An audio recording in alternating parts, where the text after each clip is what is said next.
Jean-François Bay, à présent à mes côtés en studio, le directeur général de Cantalis, pour nous accompagner pour cette demi-heure. Bonjour Jean-François. Bonjour Grégoire. Bon, l'évaluation du marché, alors c'est vrai qu'on est en pleine campagne de publication de résultats. Alors, ça se passe bien, le mois de juillet a été un mois positif pour les marchés, mais on sent quand même beaucoup de défiance, beaucoup d'interrogations et même, pourquoi pas, un peu de fébrilité toujours chez les investisseurs. Ouais, fébrilité. Je voudrais revenir sur deux petites minutes sur ce qui s'est passé la semaine dernière. Il y a Donald Trump qui nous a annoncé tout joyeux une croissance au dernier trimestre de croissance américaine de 4,1%.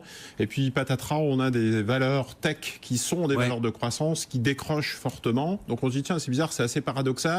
Les valeurs de croissance devraient bénéficier de ce type de nouvelles et du coup on comprend pas bien ce qui se passe. Il y a un peu une schizophrénie et une fébrilité au sein des marchés qui est en train de se nourrir.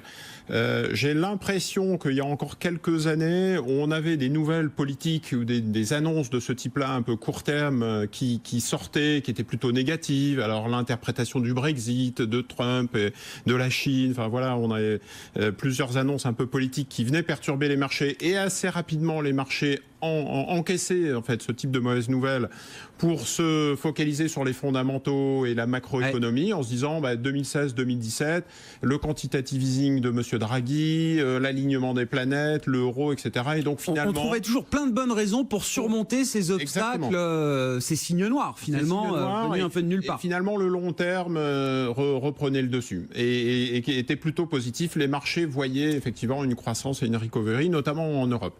J'ai l'impression que l'inverse s'est produit depuis quelques mois. On voit les marchés européens stagner autour de leur plus haut. Il y a parfois des bonnes nouvelles. C'est un sommet en Corée du Nord, c'est Trump qui nous annonce une croissance ou qui finalement met un peu d'eau dans son vin et nous annonce une guerre commerciale avec l'Europe un petit peu moins fort. Ça, c'était la semaine dernière avec Juncker. Et finalement, les marchés sont plutôt mal orientés et n'en profitent pas pour monter. Et j'allais dire que le court terme, qui est parfois assez positif, en fait, cache une perspective de long terme qui est moins rose et donc ces effets d'annonce un peu court-termistes, j'allais dire c'est un petit peu comme avec les sportifs, c'est des sucres rapides versus les sucres lents. On nous annonce des bonnes nouvelles de manière assez rapide, mais finalement les sucres lents sont pas là. Les investisseurs de long terme 2019-2020 qui ont ce cycle en perspective se retournent vers les fondamentaux un peu macro ou micro. La micro, on voit que les résultats sont très écartelés. C'est du cas par cas, vraiment. C'est du cas par cas. Ouais. Même au sein d'un secteur. On parlait de Peugeot tout à l'heure. Enfin, je veux dire, l'automobile a respiré un petit peu parce que Trump-Juncker, effectivement, a détendu l'ambiance. Mais enfin, je veux dire, l'automobile reste foncièrement plutôt mal orienté. C'est très clair. On est d'accord. Et j'allais dire, c'est LVMH. À l'exception de Peugeot, voilà. Et LVMH positif, Kering très négatif. Ouais. Et j'allais dire, les résultats et les annonces et les corrections sur une journée, j'ai même le positif, plus 12 Carrefour, plus 15 Peugeot, ou moins 20 Facebook, ou moins 8 Kering sur une journée, me font dire qu'il y a une fébrilité et que les marchés ne savent pas trop à quel sens vouer, ou en tout cas ont du mal à imaginer en fait une perspective de long terme. J'en veux pour preuve plusieurs choses. Déjà, on parle de croissance aux États-Unis, mais c'est vrai qu'en Europe, et les sorties sur les marchés européens, les sorties sur les fonds actions européennes sont très forts. L'Europe présente des chiffres macroéconomiques qui ne sont pas très très positifs. On a encore eu la semaine dernière la France. On a une croissance de 0,2% sur le dernier trimestre, donc clairement très loin des objectifs du gouvernement, 1,8-2%. Et donc en particulier en fait sur cette déception, la consommation des ménages et les exportations qui sont en difficulté. Le deuxième point qui font un petit peu peur au marché, c'est les banques centrales. La Fed profite des bonnes nouvelles sur le plan macroéconomique et des annonces de Trump, justement pour justifier sa hausse des taux. Donc les marchés sont intelligents, l'anticipent en se disant on a des taux directeurs aux États-Unis ou en tout cas des banques centrales même en Europe qui nous ont annoncé un environnement des conditions moins accommodantes et donc on va avoir cette hausse des taux qui va pénaliser demain les entreprises. La Fed va très clairement continuer à augmenter ses taux. On a plusieurs réunions de banques centrales cette semaine qui vont justifier ces éléments. Les taux d'intérêt ensuite. Vous n'êtes pas sans savoir que la Fed augmente ses taux directeurs sur le court terme, on est à 2%, et la partie longue laissée au marché financier est complètement plate. Aux États-Unis, le 2 ans est à 2,7%, le 5 ans à 2,9%, le 7 ans à 2,9%, le 10 ans à 2,9%, proche de 3%. On voit bien qu'aujourd'hui, on est sur une courbe des taux plates aux États-Unis. Et une courbe des taux plates, si vous prenez l'histoire des cycles économiques, ça vous annonce plutôt une récession. C'est-à-dire que autant les marchés ont intégré le fait que la Fed allait augmenter ses taux courts en se disant il faut absolument éviter des bulles et un réchauffement, enfin un échauffement sur le marché de l'immobilier ou sur certaines classes d'actifs. Autant ils ont compris que sur la partie longue, ça allait rester bas. Une inversion de la courbe des taux ou une courbe des taux plates montre que les investisseurs anticipent une récession ou un ralentissement de croissance. Sinon, on aurait un ajustement de la courbe des taux de manière un peu homothétique, ce qui n'est pas le cas. Donc, là encore, on a en tête les fondamentaux et une courbe des taux plates qui n'est pas très positive. Troisième argument massu, les valorisations sur les marchés. Le PE Shiller ou la valorisation cours sur bénéfice, à court terme ou corrigé des variations saisonnières comme Shiller, atteignent 30. La dernière fois qu'on avait ce niveau de valorisation sur les États-Unis, c'est en 1929 et en 2000. Vous voyez tout de suite que ce ne sont pas des bons indicateurs. On est clairement en relatif. Des périodes fastes. Deux périodes très fastes. Correction sur la bulle tech en 2000 et correction en 1929. Donc on voit qu'en relatif, un PE de Shiller de 30 ou un PE normal, j'allais dire, par rapport au rendement de 2018 de 24, 26, 27, montre qu'on est sur des niveaux de valorisation très très élevés. Donc ça n'incite pas les investisseurs à se positionner. Au contraire, on a des mouvements tactiques en ayant en tête cette possible correction à moyen long terme. J'ai l'impression que beaucoup d'investisseurs ont ça en tête, c'est-à-dire que ce qui nous trompe un peu, c'est qu'on regarde le Nasdaq et Wall Street avant tout. Et effectivement, quand on regarde le Nasdaq et Wall Street, au-delà des quelques secousses, alors oui, Facebook moins 20%, mais quand on regarde le Nasdaq, on se dit, oulala, mais tout va bien, la croissance continue, les marchés continuent de monter, sauf que bon, les marchés émergents, on en a vu pas mal plonger en bear market. L'Europe, comme vous le disiez, effectivement, l'argent sort d'Europe depuis plusieurs mois maintenant. Les matières premières, oui, sur un an, elles ont beaucoup remonté, mais on les a vues quand même commencer à repiquer un petit peu du nez. Donc on a déjà un peu ce que vous nous décrivez, on a l'impression qu'on le retrouve déjà un petit peu dans certains marchés aujourd'hui, Jean-François. Oui, je pense que il faut pas tomber dans un scénario de panique trop noir, dans le sens où le scénario de panique, c'est de l'or, les valeurs refuges type l'or qui montent, des taux d'intérêt au contraire qui ont plutôt tendance à baisser, et les inquiétudes là en ce moment sur le marché, c'est les inquiétudes, j'allais dire, d'une surchauffe liée à Trump. On se dit injecter, une relance par la fiscalité, je parlais des sucres rapides tout à l'heure, l'inflation qui repart, un endettement qu'il va falloir gérer aux États-Unis, des valorisations. Donc tout ça, c'est plutôt, j'allais dire, lié à une surchauffe, un risque de surchauffe aujourd'hui, plutôt qu'un risque de récession. Il ne faut pas se méprendre. Sinon, je disais, les valeurs refuges seraient achetées et les taux d'intérêt auraient plutôt tendance à baisser. Donc c'est plutôt ce risque de surchauffe qui inquiète aujourd'hui. Et puis, vous parliez des matières premières, on le voit bien, à un moment donné, ça pénalise des secteurs comme l'automobile. Si vous prenez l'automobile, la hausse de l'acier, la hausse du pétrole ne sont pas des indicateurs, des mouvements très positifs pour l'ensemble du cycle.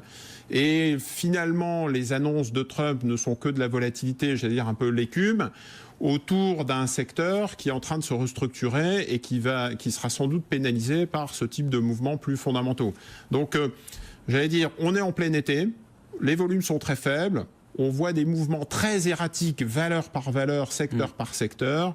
Il est donc urgent de laisser ça à des tacticiens, des traders qui peuvent justement s'emparer d'annonces, puisque là on est en période d'annonces valeur par valeur. Et les investisseurs de moyen long terme doivent justement mettre un petit peu de cash de côté. Et je suis sûr que d'ici la rentrée, on aura des prix d'achat, des points d'entrée pour pouvoir faire son marché. En tout cas, c'est sûr que les statistiques Cantalis confirment les statistiques mondiales. On a des investisseurs qui sortent en ce moment des fonds actions européennes, qui sortent aussi des fonds obligataires. Ce qui est à noter. D'habitude, on a plutôt le mouvement inverse, parce qu'on parle plutôt de hausse des taux, je le disais à l'instant, et qui ont tendance à acheter de la diversification. Collecte positive sur l'immobilier, collecte positive sur les stratégies alternatives, collecte positive sur des fonds diversifiés flexibles. C'est un peu tout sauf des actions, euros et des taux pour ne pas subir ces deux grands risques qui s'annoncent. Effectivement, hein, c'est du mal à se projeter au-delà de 3-6 mois. Ça bloque un petit peu là les velléités d'investissement un peu fondamentales sur les marchés. Oui, c'est ça. Hein. Je pense que c'est plus par éviction que par conviction, en fait. Restez avec nous, Jean-François. Alexandre Baradez est avec nous en duplex chez IG, bien sûr. Bonjour, Alexandre. Des marchés de techniciens. Alors, j'imagine que vous allez approuver, mais il y a toujours des aspects très techniques dans ces marchés.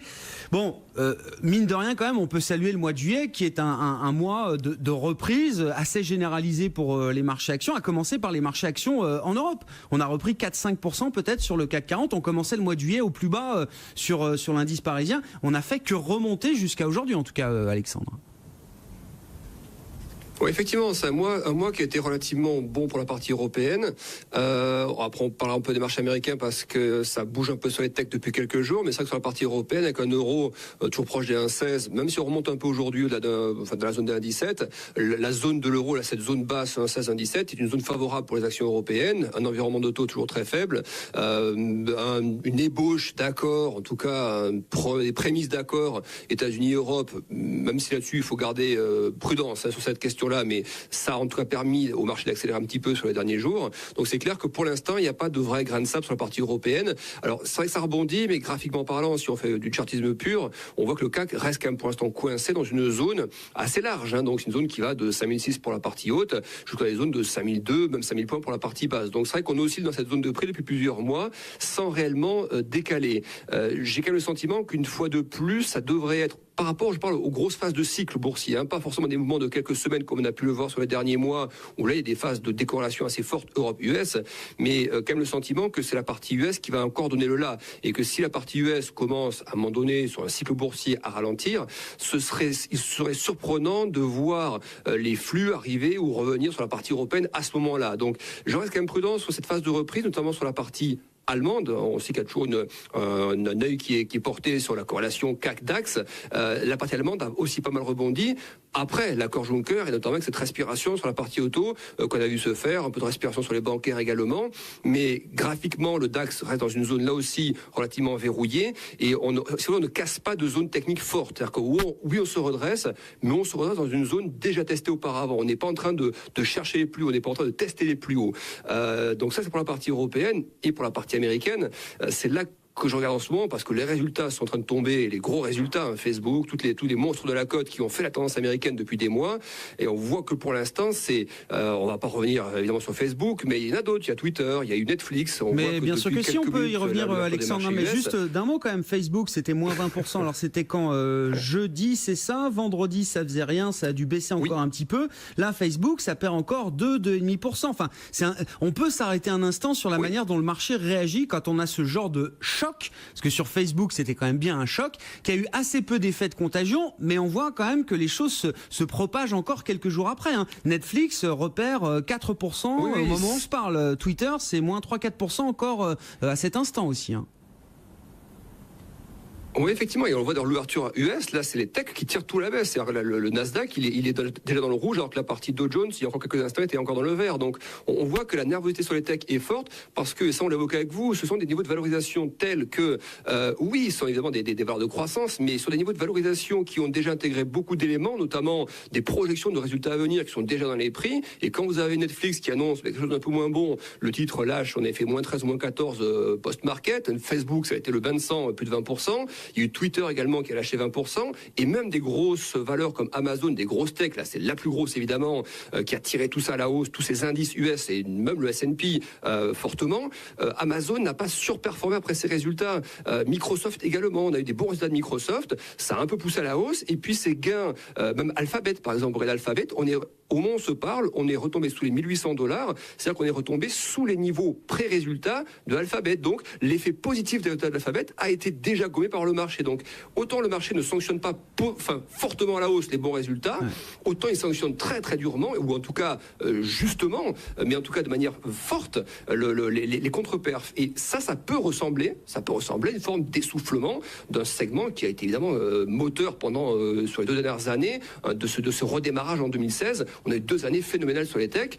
Je pense qu'on est en train de voir les premiers signes d'un essoufflement. Est-ce qu'en face de ça, Alexandre, mais c'est un point crucial, hein, essoufflement possible, potentiel sur ces grandes valeurs technologiques qui ont été les moteurs de performance pour les marchés américains. Est-ce qu'en face de ça, on a des secteurs qui prennent la relève? Parce que je le vois encore, le Dow Jones par exemple surperforme. On doit retrouver, j'imagine, dans des secteurs industriels, des secteurs financiers ou d'autres, des dossiers qui prennent la relève. Parce que net, le marché reste quand même plutôt en l'air, Alexandre. Oui, c'est vrai que jusqu'à présent, on a eu quand même des marchés même des poches assez désynchronisées sur la partie indicielle. Effectivement, quand on avait les techs qui tiraient, on se souvient de cet épisode-là où on avait donc un Dow Jones qui faisait beaucoup de surplace, alors qu'on avait un S&P depuis le début d'année qui performait et un Nasdaq qui performait encore plus. Et on disait il y a encore quelques semaines, le Dow Jones est à la ramasse et à la traîne. Il est limite neutre, voire même négatif à certains moments de l'année par rapport à son cours d'ouverture, parce que les techs tirent encore à la hausse. Et là, on voit que les techs sont secoués, et donc on voit le Nasdaq qui est lâché déjà plus de 4% par rapport à ses plus hauts 4-5% même, et que le S&P suit un peu, là effectivement on a un Dow Jones qui, vu qu'il est moins sensible aux tech, tient un peu mieux. La question c'est est-ce que toutes les valeurs qui composent le Dow Jones, qui ne sont donc, il y a quelques tech quand même, mais on est beaucoup moins sensible, est-ce que ces valeurs peuvent quand même tenir dans un environnement qui se contracterait sous les effets des tensions commerciales et autres? Et moi c'est un peu ce que je crains, c'est-à-dire que ce sentiment qu'on pourrait dire effectivement les tech vont corriger un peu parce qu'elles ont surperformé, ça c'est un peu logique, mais dire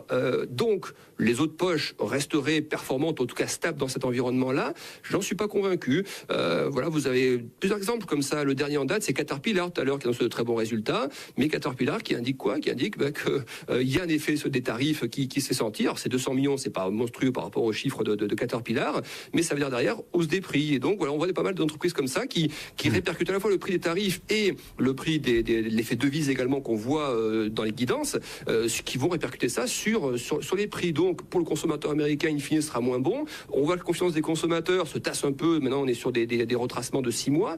Je suis pas convaincu que le malheur, en gros, des techs pendant quelques jours puisse faire le bonheur d'autres secteurs si ces secteurs-là sont aussi soumis à des pressions qui leur sont propres, comme l'environnement commercial actuel. Très très clair. Bon, un mot de conclusion là-dessus, Jean-François. Enfin, c'est ce qu'on disait, hein, ces secteurs très croissance, tech, même le luxe qui profite, qui surfe aussi sur la croissance mondiale.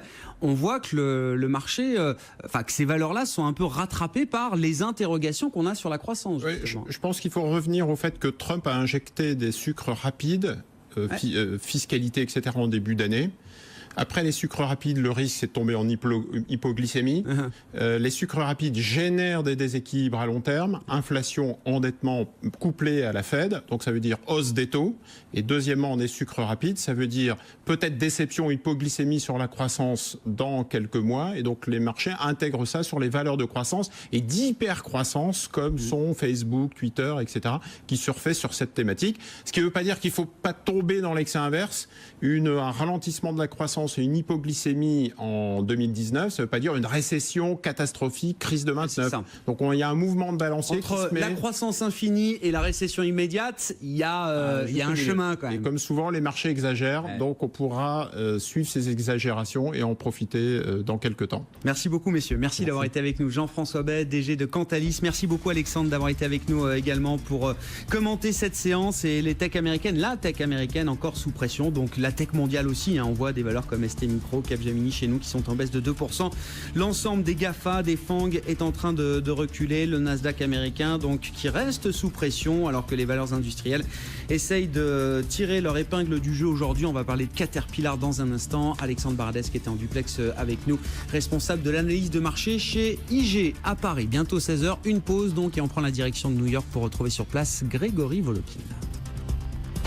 BFM Business, Intégral Bourse, jusqu'à 18h, la bourse en temps réel.